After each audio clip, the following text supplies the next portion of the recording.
Hello friends, welcome to our YouTube channel concept with sigma में मैं यशपाल यादव आप सभी का हार्दिक स्वागत करता हूं। कैंडिडेट, जैसा आपने देखा होगा थंबनेल में कि एक बहुत ही बड़ी भर्ती का नोटिफिकेशन मैं आपके लिए लेके आया हूं।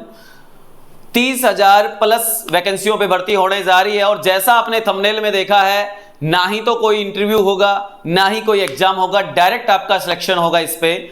और क्या कंडीशंस होंगी, नोटिफिकेशन में क्या है, क्या क्राइटेरिया है, कब से एप्लीकेशन फॉर्म भरे जाएंगे, वो सब चीजें हम इसके अंदर देखेंगे। और बहुत बड़ा नोटिफिकेशन है, बहुत बड़ी भर्ती होने जा रही है। वीडियो को कंप्लीट देखना, लास्ट तक पूरा देखना। जो लोग चैनल पे नए आए हैं वो चैनल को सब्सक्राइब करना, वीडियो को लाइक करना, शेयर करना ज्यादा से ज्यादा। अब हम नोटिफिकेशन की बात कर लेते हैं, क्या नोटिफिकेशन में है और किस प्रकार से आपको फॉर्म अप्लाई करना है।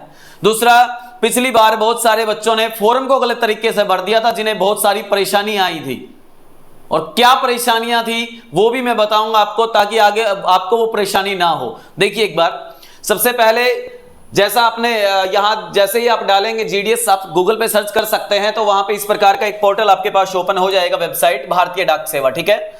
और जीडीएस की वैकेंसी निकली हुई है, टोटल 30,000 प्लस वैकेंसी है। आप यहां सबसे पहले जैसे ही जाएंगे नोटिफिकेशन पे, तो नोटिफिकेशन पे आपको डिस्क्रिप्टिव नोटिफिकेशन निकालना होगा, ठीक है। अब इस नोटिफिकेशन को हम ध्यान से देखते हैं और इसमें देखेंगे कि क्या नोटिफिकेशन में दिया हुआ है, कब से फॉर्म भरे जाएंगे, वो सब चीजें। तो देखिए, शुरुआत करता हूं मैं नोटिफिकेशन की। देखिए, सबसे पहले तो यहां आपने देख लिया होगा जीडीएस यानी ग्रामीण डाक सेवक की वैकेंसियां हैं, और इसमें दो प्रकार की वैकेंसी है। कौन कौन सी वैकेंसी है वो देख लीजिए। सबसे पहले हम बात करें कि कब से फॉर्म शुरू हो रहे हैं, कब से भरे जाएंगे फॉर्म, एप्लीकेशन फॉर्म। तो देखिए यहां पे लिखा है registration and submission of application online application by candidate. आपको 3 अगस्त 2023 से फॉर्म भरे जाने शुरू होंगे। 3 अगस्त 2023 से आपके फॉर्म भरे जाने शुरू होंगे और 23 अगस्त 2023 लास्ट डेट है। मतलब आपको टोटल 20 दिन मिलेंगे भाई फॉर्म भरने के लिए। आपको एप्लीकेशन फॉर्म भरने के लिए 20 दिन मिलेंगे। 3 अगस्त से भरे जाएंगे और 23 अगस्त लास्ट डेट रहेगी।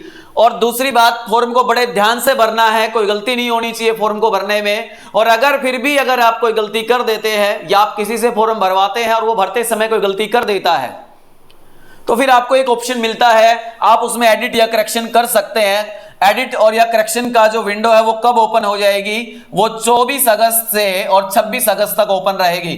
24 अगस्त 2023 से 26 अगस्त 2023 तक अगर आपकी फॉर्म भरने में कोई गलती हुई है तो आप उसको करेक्शन को कर सकते हो, मतलब उसको एडिट कर सकते हो, ठीक कर सकते हो, ठीक है। लेकिन आपको फॉर्म को बड़े सावधानी से भरना है, गलतियां नहीं करनी है उसके अंदर। अब हम बात करते हैं कि क्या उसके लिए एज लिमिट है, क्या एज रिलैक्सेशन रहेगा आपके लिए, और क्या कुछ इसके लिए सैलरी रहेगी, क्या इसके लिए क्वालिफिकेशन रहेगी, उन सब चीजों का आगे हम देखते हैं। तो देखिए, इसमें दो प्रकार की वैकेंसी, एक तो होता है बीपीएम और एक होता है एबीपीएम। बीपीएम क्या होता है? बीपीएम की अगर मैं बात करूं तो बीपीएम होता है ब्रांच पोस्ट मास्टर, और एबीपीएम की अगर मैं बात करूं तो असिस्टेंट ब्रांच पोस्ट मास्टर। ये दो प्रकार की वैकेंसी है, ब्रांच पोस्ट मास्टर और असिस्टेंट ब्रांच पोस्ट मास्टर, जिसे हम डाक सेवक भी कहते हैं।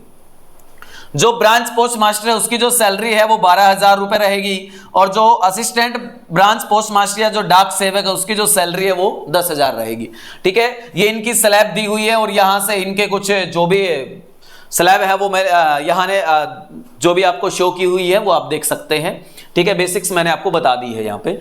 उससे आगे चलते हैं तो देखिए, ये जो प्रोफाइल दिया हुआ है कि भाई ब्रांच पोस्ट मास्टर के लिए जो जॉब प्रोफाइल है वो ये है। मतलब आपको क्या वर्किंग करना होगा, आपका जॉब प्रोफाइल क्या होगा, क्या क्या आपके कार्य होंगे ब्रांच पोस्ट मास्टर के लिए, तो वो आप डिटेल से यहां पढ़ सकते हैं। उसी प्रकार आप असिस्टेंट ब्रांच पोस्ट मास्टर या जो हम बात कर रहे थे ग्रामीण डाक सेवक जीडीएस, उसके ये जो प्रोफाइल दिया हुआ है कि उसमें आपको किस प्रकार के क्या कार्य होगा, उनको आप डिटेल से पढ़ सकते हैं कि आपको क्या वर्किंग मिलेगा, ठीक है। उसके बाद हम बात करें यहां पे, ये डाक सेवक के लिए हो गया। अच्छा, एज लिमिट की अगर हम बात करें तो जो एज लिमिट है ना, वो एज लिमिट मिनिमम एज जो है वो 18 साल है और मैक्सिमम एज है 40 साल, ठीक है। यानी जो एज लिमिट है वो 18 से 40 है, मिनिमम जो एज लिमिट है वो 18 है और मैक्सिमम कितना है 40। लेकिन कुछ कैटेगरीज के हिसाब से, रिजर्वेशन के हिसाब से छूट दी गई है, रिलैक्सेशन दिया गया है। वो रिलैक्सेशन किस प्रकार से है वो भी देख लीजिए। रिलैक्सेशन इन अपर एज लिमिट, और जो रिलैक्सेशन होता है ना वो हमेशा अपर एज लिमिट पे ही होता है, ये बात याद रखना भाई। जो एज लिमिट में जो रिलैक्सेशन होता है ना वो हमेशा अपर एज लिमिट में ही होता है रिलैक्सेशन। तो देखिए किस प्रकार से क्या दिया हुआ है। अगर आप SC ST से बिलोंग करते हैं तो आपको 5 साल का रिलैक्सेशन मिलेगा, 5 इयर्स का। अगर आप OBC कैटेगरी से बिलोंग करते हैं तो 3 साल का मिलेगा। EWS के लिए कोई रिलैक्सेशन नहीं है। PWD के लिए 10 इयर्स का है, और PWD मतलब पर्सन विद डिसेबिलिटीज। अगर person with disabilities plus OBC है तो 13 साल का है, और ऐसे ही person with disabilities plus SC ST है तो 15 साल का है। ठीक है, अगर मान लीजिए कोई कैंडिडेट OBC कैटेगरी से बिलोंग करता है तो उसके लिए जो एज लिमिट होगी वो 40 प्लस रिलैक्सेशन कितने साल का मिला, 3 साल का, तो कितना हो गया 43। यानी जो उसकी एज लिमिट होगी अपर एज लिमिट वो कितनी हो जाएगी 43। ठीक है, और अगर इसी प्रकार से कोई अगर SC ST से है तो वो 40 प्लस 5 कर लेगा तो कितना हो जाएगा 45 हो जाएगा। ठीक है, उससे आगे हम देखते हैं नोटिफिकेशन को पूरा देखना। और फिर एक बात कह रहा हूं, फॉर्म भरने में गलती मत कर देना। उसी बात को मैं दोबारा रिपीट कर रहा हूं। पिछली बार बहुत सारे ऐसे बच्चों को प्रॉब्लम हुई कि सर हमने फॉर्म वहां से भरा था, अब हमें डॉक्यूमेंट वहां वेरिफिकेशन करवाना जाना पड़ेगा। ऐसा कुछ नहीं, आपने फॉर्म भरने में गलती की है। वहां ऑप्शन आते हैं कि आप कहां डॉक्यूमेंट वेरिफिकेशन करवाओगे, कैसे करवाओगे। इसके लिए मैं बहुत जल्दी एक वीडियो लेके आ रहा हूं, इसके तुरंत बाद स्टेप बाय स्टेप फॉर्म को फिलअप कैसे करें, और उसके अंदर मैं एक एक स्टेप आपको फॉर्म फिलअप करके दिखाऊंगा। और वहां मैं ये भी बताऊंगा कि आपको जिस स्टेट के लिए भरना है वहां से आप ये यहां से सिलेक्ट करेंगे, और जहां आपको डॉक्यूमेंट वेरिफिकेशन करवानी है उसके लिए आप अलग स्टेट में भी करवा सकते हैं। वो सारी चीजें मैं आपको वहां डिटेल से समझाऊंगा। दूसरी बात, इसके अंदर हम ये भी देखेंगे कि स्टेट वाइज वैकेंसी, कौन से स्टेट में कितनी वैकेंसी है और कौन सी स्टेट के लिए कौन सी लैंग्वेज आपको आनी चाहिए, वो सब चीजें इसके अंदर हम डिटेल से देखेंगे। बात करते हैं इससे मैं आगे, तो आगे आता है क्वालिफिकेशन के बारे में। तो एसेंशियल जो क्वालिफिकेशन है ना इसके लिए, वो यहां पे देखिए एजुकेशन क्वालिफिकेशन। तो secondary school examination pass certificate 10th standard having passed in mathematics and English. अच्छा, 10th पास होना चाहिए भाई। इसकी जो योग्यता है, इसका नौकरी के लिए जो योग्यता है वो 10वीं पास है, और 10वीं में भी आपको मैथमेटिक्स और इंग्लिश में पास होना जरूरी है। मैथ्स और इंग्लिश में पास होना जरूरी है। ठीक है, उसके बाद अदर क्वालिफिकेशन। तो अदर क्वालिफिकेशन कुछ भी नहीं है, नॉलेज होनी चाहिए आपको कंप्यूटर की आपको नॉलेज होनी चाहिए, और साइकिलिंग, आपको साइकिल चलाने की भी नॉलेज होनी चाहिए। ठीक है, ये बेसिक सी बातें हैं, ये सबको पता है। इसमें आप देख सकते हैं नोटिफिकेशन के अंदर यहाँ पे जो दी हुई है। उसके बाद ये रिजर्वेशन के बारे में मैंने आपको बता दिया है। अच्छा, उसके बाद हम आगे चलते हैं, तो अप्लाई कैसे करना है वो सब डिटेल्स यहां से दी हुई है। सिलेक्शन क्राइटेरिया क्या होगा, तो मैं पहले ही बता देता हूं आपको। सिलेक्शन क्राइटेरिया क्या होगा, आपको फॉर्म फिलअप करना है, उसके बाद आपके फॉर्म पे जो आपने परसेंटेज जो भरी है उसके आधार पर एक शॉर्ट लिस्ट लगेगी। उस शॉर्ट लिस्ट में अगर आप आ जाते हैं तो फिर आपको डॉक्यूमेंट वेरिफिकेशन करवाने होते हैं। जब आपके डॉक्यूमेंट वेरिफिकेशन हो जाते हैं, आपके डॉक्यूमेंट सही है, तो उसके बाद फिर आपको जहां जिस स्टेट के लिए आपने अप्लाई किया था वहां जो सीट वैकेंट है वहां पे आपको ज्वाइन करवा दिया जाता है। ठीक है, उससे आगे हम चलते हैं इसके अंदर। हाँ, यहां देखिए, यहां बहुत सारे बच्चों को प्रॉब्लम होती है। अच्छा, जब आप फॉर्म को फिलअप करेंगे ना तो वहां आपके पास 2 ऑप्शन होंगे। वहां आप मार्क्स में भी फिलअप कर सकते हैं कि जो आपके मार्क्स हैं, या फिर आपकी जो CGPA वगैरह है उसमें भी आप फिलअप कर सकते हैं। अब बहुत सारे बच्चों को ये कंफ्यूजन होता है कि सर मेरे मार्क्स ये हैं, मैं इनका CGPA कैसे बढ़ाऊं, या मेरी CGPA दे रखी है मैं इनको मार्क्स में कैसे कन्वर्ट करूं। तो वो सारा फंडा इसी में क्लियर कर रहा हूं, एक बार देख लीजिए ध्यान से इसको।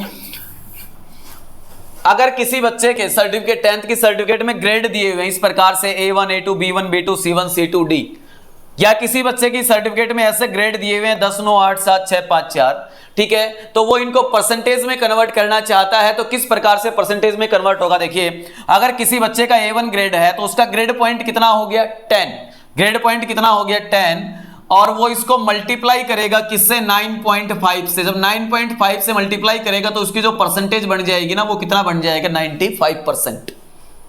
अगर किसी बच्चे का B2 ग्रेड दे रखा है या ग्रेड पॉइंट 7 दे रखा है तो आपको 7 को मल्टीप्लाई करना है, किससे मल्टीप्लाई करना है 7 को 9.5 से मल्टीप्लाई करना है। तो यहां पे 7 पंजू 35, 7 निम 63 और 3 कितना हो जाएगा 66। तो यहां हो जाएगा उसका 66.5%। समझ में आ गया होगा। अगर मान लीजिए किसी बच्चे का डी ग्रेड दिया हुआ है तो ग्रेड पॉइंट हो गया उसके पास 4, और जब 4 को मल्टीप्लाई करेंगे 9.5 से तो उसकी परसेंटेज कैलकुलेट हो जाएगी 4 5 20, 4 9 36 और 2 37। तो इस प्रकार से आप इसको कैलकुलेट कर सकते हो, ठीक है। इस प्रकार से आप इसको कैलकुलेट कर सकते हो, परसेंटेज बेस में भी बदल सकते हो। वो आपके पास ऑप्शन है, चाहे आप मार्क्स में फिलअप कर दीजिए, ठीक है, या चाहे आप सीजीपीए में फिलअप कर दीजिए, दोनों ऑप्शन है आपके पास, जो भी आपके पास उसी में आप उसको फिलअप कर सकते हो, ठीक है। हाँ, उससे आगे चलते हैं इसके अंदर। उसके बाद इसके अंदर हम चलते हैं तो यहां पे इंस्ट्रक्शंस दी हुई है, अगर आप इनको पढ़ना चाहते हैं तो पढ़ सकते हैं। अब हम बात करते हैं कि कौन से स्टेट में कितनी वैकेंसी है और कहां से आपको फॉर्म फिलअप करना चाहिए, वो सब मैं आपको वीडियो में बताऊंगा, देखिए ध्यान से। अब हम बात करते हैं कि कौन से स्टेट में कितनी वैकेंसी, आप इन नोटिफिकेशंस को देख लेना, इसमें ऐसा कुछ भी नहीं है बाकी, ठीक है। अब आप इस पे क्या करेंगे, वापस से आप उसी वेबसाइट के ऊपर आएंगे और इसके अंदर देखिए नोटिफिकेशन पे जब आपने क्लिक किया तो आपके पास डिस्क्रिप्टिव नोटिफिकेशन और सर्कल वाइज पोस्ट नोटिफाइड था। आप इस पे क्लिक करेंगे तो आपके पास इस प्रकार का एक पेज ओपन हो जाएगा। अब इसमें देखिए, इसको ध्यान से देखना भाई, इसको समझना एक बार क्या किस प्रकार से है ये। अगर यहां आपको सर्कल नेम दिए हुए हैं, यहां आपको लैंग्वेज नेम दिया हुआ है, अगर आप आंध्र प्रदेश से फॉर्म अप्लाई करते हैं तो आपको जो लैंग्वेज है तेलुगु लैंग्वेज की आपको नॉलेज होनी चाहिए, आपको तेलुगु भाषा आनी चाहिए। और वहां वैकेंसी जनरल की जो वैकेंसी है वो 497 है, ओबीसी की 152 है, एससी की 144 है, एसटी की ये है, ईडब्ल्यूएस की है, टोटल मिलाकर 1058 वैकेंसी। समझ गए ना। यहां पे मतलब सर्कल नेम दिए हुए हैं, यहां पे आपको उस सर्कल के लिए जो लैंग्वेज है वो लैंग्वेज आपके दी हुई है। जैसे मान लीजिए कोई बच्चा हरियाणा से अप्लाई करता है तो उसको कौन सी लैंग्वेज आनी चाहिए, हिंदी लैंग्वेज आनी चाहिए, और उसमें जर्नल की वैकेंसी ये है, ओबीसी की ये है, एससी की है, एसटी की है, इस प्रकार से टोटल वैकेंसी कितनी है 215। तो आप इसमें देख लेना। अब ऐसा भी नहीं है, कई बार बच्चे बहुत सारे ऐसी गलती कर देते हैं कि जहां ज्यादा वैकेंसी है ना वहां से अप्लाई कर दे।